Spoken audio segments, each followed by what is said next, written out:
All right, let's jump right in. It's pretty wild to think that a single sentence, just a handful of words, could hold one of the biggest identity puzzles in all of history. That's exactly what we're going to do today. We're going to unpack these two little verses in the book of Romans that lay out this incredible paradox, one that's really shaped so much for the last 2,000 years. And right away, we hit the core of the problem. Was Jesus of Nazareth just a man? A humble carpenter, a guy with a royal bloodline who lived and then died?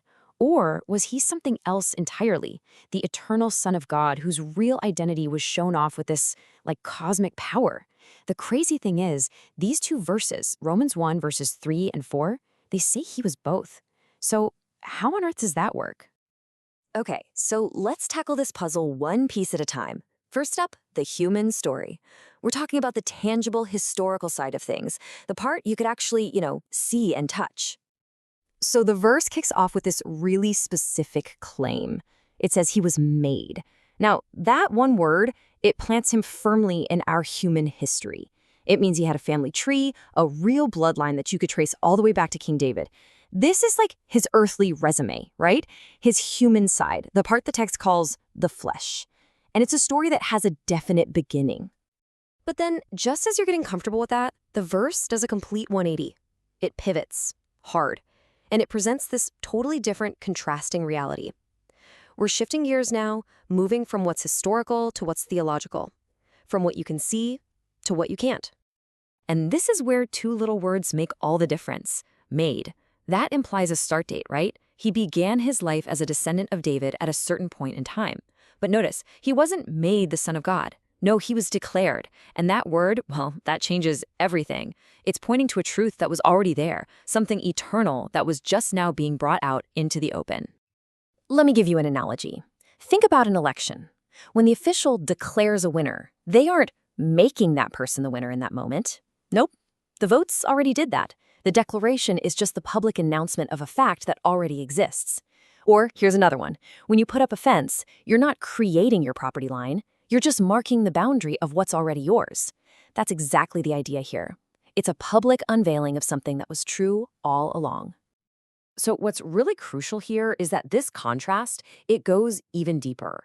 His human life, it was characterized by weakness, wasn't it? He was born a helpless baby, he had a normal job, and in the end, he was executed. But after the resurrection, something totally different was declared, a nature that wasn't defined by weakness at all, but by incredible divine power.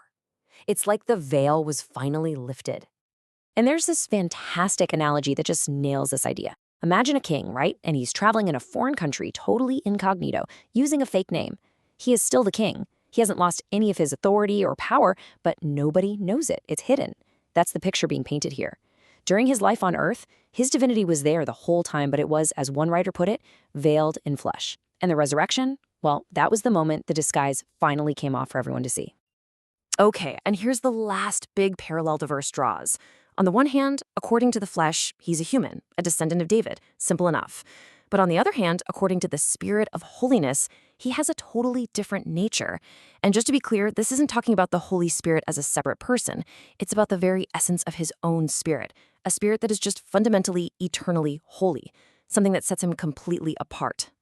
So you gotta ask, right? If his divine nature was always there, just hidden, what was the big reveal? What was the event that acted as this grand public declaration? Well, the verse points to one single, absolutely explosive moment. That moment was the resurrection from the dead. This is presented as the ultimate proof, the final, undeniable piece of evidence. This is the event that the Apostle Paul says backs up every single claim Jesus ever made about himself. It's the moment the whole universe was put on notice, given absolute assurance of who he really was. But we really need to be clear about what kind of resurrection we're talking about here. This wasn't just a resuscitation like what happened with Lazarus. Lazarus was brought back, sure, but he eventually died again. This was something else entirely. This was the first real, true victory over death itself. That's why he's called the firstborn from the dead. It implies he's the first in a new line, kicking off a new reality where others who believe can follow. All right, so let's recap. We've got the two sides of this puzzle laid out. The human side, made in weakness, and the divine side, declared with power. The big question is, How do these two pieces actually fit together into one picture? Now, a really common mistake people make is thinking that Jesus somehow earned his divinity, like he lived such a perfect life that at the resurrection he got a promotion and became the Son of God. But the text is super careful to argue against that. Remember the key words. He wasn't made the Son of God.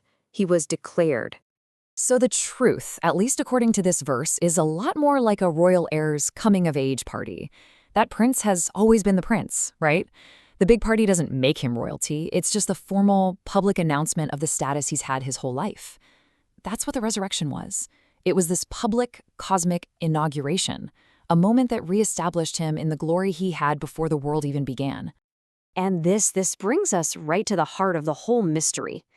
The solution to this divine puzzle isn't that he was, half human and half divine, or that he switched back and forth. No, the claim is far more staggering.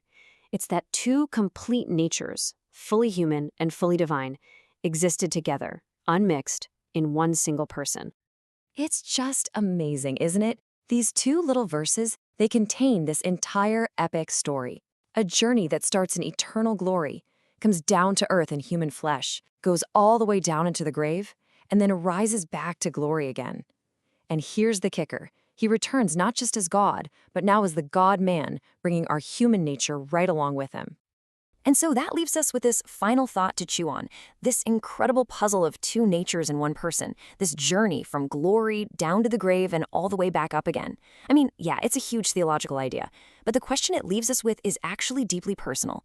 Why would a king ever choose to travel incognito? And what in the world does it mean for you and for me that he made that journey back and took our human nature with him into glory? That, right there, is the question beating at the very heart of this divine puzzle.